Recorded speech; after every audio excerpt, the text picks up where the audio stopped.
예, 안녕하세요. 이번 시간에는 제품과 시장의 정합성에 대해서 알아보도록 하겠습니다. 그래서 학습 목표는 제품과 시장의 정합성의 의미를 이해를 하고, 그 다음에 제품과 시장의 정합성을 확인하는 방법에 대해서 이해하도록 하겠습니다. 그래서 학습 모차로는 첫째, 제품과 시장의 정합성이 무엇인지, 그 다음에 제품과 시장의 정합성 검토 프로세스, 린 제품 프로세스에 대해서 말씀을 드리고, 그 다음에 이러한 제품과 시장의 정합성을 위해서 우리가 해야 하는 중요한 질문들에 대해서 알아보도록 하겠습니다. 그래서 순서는 이러한 순서로 진행하도록 하겠습니다. 제품 시장 정합성이란 무엇인가?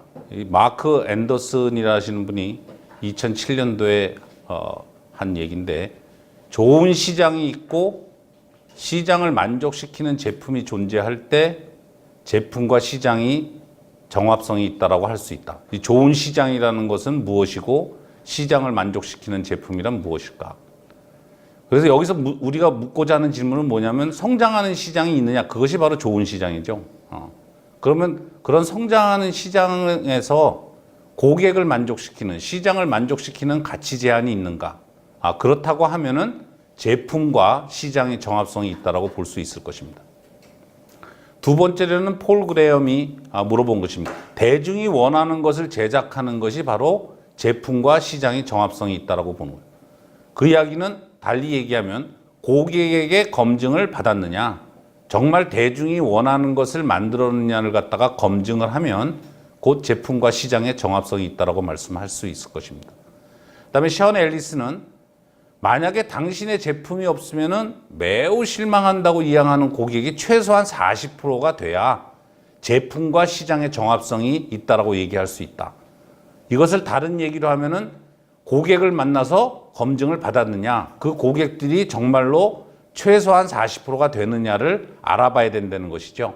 그래서 제품 정합성을 보기 위해서는 일단은 성장하는 시장이 있는지를 봐야 되겠고, 그 다음에 시장을 만족하는 가치 제한이 있는지를 확인하고, 그것을 갖고 고객에게 검증을 받았는지를 확인해서 제품과 시장의 정합성을 확인할 수가 있을 것입니다.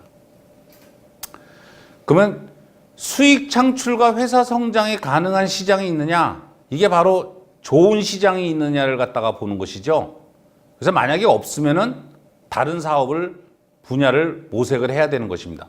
우리가 이러한 그 시장, 제품 시장 정합성을 따지면서 결단력을 가져야 하는 것이죠. 맨 처음에 시장을 봤는데 좋은 시장이 아니라 그러면은 다른 사업 분야를 모색할 수 있는 결정력이 있어야 하는 것이고요. 두 번째는 고객의 요구를 우리가 이해를 했는가.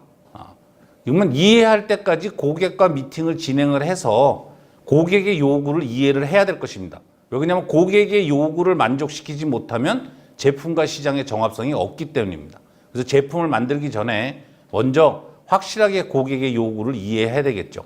만약에 이해를 못했다고 하면 이 사업을 시작을 하면 안 되는 것이죠. 그 다음에 요구를 해결하는 가치 제한이 있는가?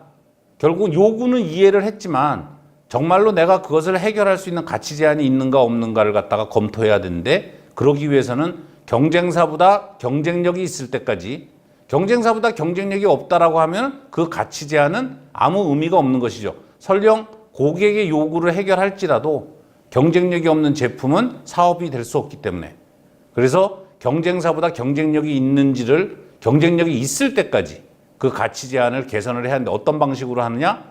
고객의 반응을 MVP를 통해서 수집을 하고 분석을 해서 지속적으로 가치 제한을 개선을 하는 것입니다. 이것이 개선이 안 돼서 경쟁사보다 경쟁력이 없다라고 하면 다시 돌아가서 사업을 갖다가, 다른 사업 분야를 갖다가 생각해 봐야 되는 거죠. 그 얘기는 무슨 얘기냐? 내가 능력이 안 되는 것이죠. 고객에게 제대로 된 가치 제한을 줄 수 없기 때문에. 마지막으로 MVP를 제작하여서 고객의 요구를 해결한지 확인하였는가? 앞에서 보듯이 40%가 되지 않으면은 제품과 시장의 정합성이 없는 것입니다. 그래서 이 MVP를 제작을 해서 고객의 요구가 해결될 때까지, 곧 그 얘기는 최소한 40%는 좋아할 때까지 지속적으로 MVP를 개선을 해야 되는 것이고, 이것을 그렇게 40%의 고객이 좋아할 때까지 하지도 않는데 제품을 시장에 내놓는다고 하면 실패할 가능성이 매우 큰 것이죠. 그래서 다시 한번 검토를 해보면 수익 창출과 회사 성장이 가능한 시장인가? 그럼 여기서는 도대체 어떠한 것들을 봐야 할 것인가? 첫째는 시장 크기를 조사해야 될 것이고 CAGR, 시장 성장률을 봐야 될 것이고 그 다음에 업계 평균 수익률이 이 수익이 제대로 나는 시장인지 아닌지를 평가해보고 그 다음에 시장 구도, 시장은 도대체 경쟁 구도는 어떻게 되는지 이런 것들을 주요 지표로 검토를 해서 실질적으로 수익 창출과 회사 성장이 가능한 시장이 있는지를 분석해 봐야 될 것입니다. 두 번째, 고객의 요구를 이해했는가? 이것을 파악하기 위해서는 일단 시장을 분류해야 될 것이고 그 다음에 타겟 고객을 결정하고 고객별 요구사항을 갖다가 이해를 해야 제대로 된 고객의 요구를 이해했다고 볼 수 있을 것입니다. 그 다음에 요구를 해결하는 가치 제한이 있는지를 평가하는 방법은 고객별 요구에 대한 우선순위를 결정을 하고 거기에 맞는 경쟁사들을 분석을 하고 그 다음에 내가 만든 제품이 고객 요구에 대한 해결안에 대해서 스펙이 결정돼야 되는데 이것은 고객과의 미팅을 통해서 정말로 고객이 요구하는 것을 해결하는지를 갖다가 확인을 해야 되는 것입니다. 마지막으로 MVP를 제작하여 고객의 요구를 해결하는지 확인했는가? 이러기 위해서는 타겟 고객과 미팅 일정을 확보를 해야 되고 그 다음에 MVP 개발 계획을 수립하고 그것을 제작을 해서 고객과의 미팅을 진행을 해야 하는 것이죠. 이것을 통해서 최소한 40%의 고객이 좋아하는지를 갖다가 확인하는 것이 그러면 그렇게 함으로써 제품과 시장의 정합성을 판단할 수 있을 것입니다. 그러면 정합성이 있다라는 사인, 정합성이 있다라는 그 결과를 어떻게 알 수 있겠는가?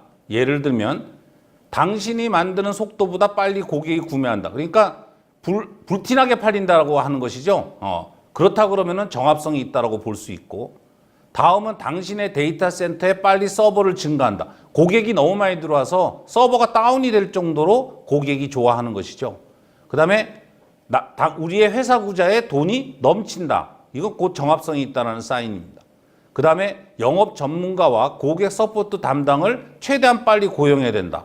이 말은 이런 사람들이 사업이 잘 된다고 하면 영업 전문가나 고객 서포트 담당이 많이 필요로 하기 때문이죠. 그 다음에 기자들이 많이 와서 연락을 온다. 그 다음에 하버드 대학에서 올해의 기업가상을 받는다. 이러한 사인은 바로 여러분이 만든 제품이 시장에서 정합성이 있다는 사인입니다. 그러면 정합성이 없다는 사인은 뭐냐? 고객이 제품에서 가치를 느끼지 못하는 거죠. 그래서 결국은 오더가 들어오지 않죠. 그 다음에 바이럴 마케팅이 한번 써본 사람이 추천을 안 하는 것이죠. 그 다음에는 판매 주기가 길다. 꺼내놨는데 물건이 팔리는데 굉장히 오랜 시간이 걸린다는 얘기고. 그 다음에 구매 계약이 성사가 되지 않는다. 바로 이러한 것들이 나타나는 현상은 바로 제품과 시장의 정합성이 없다라는 사인입니다.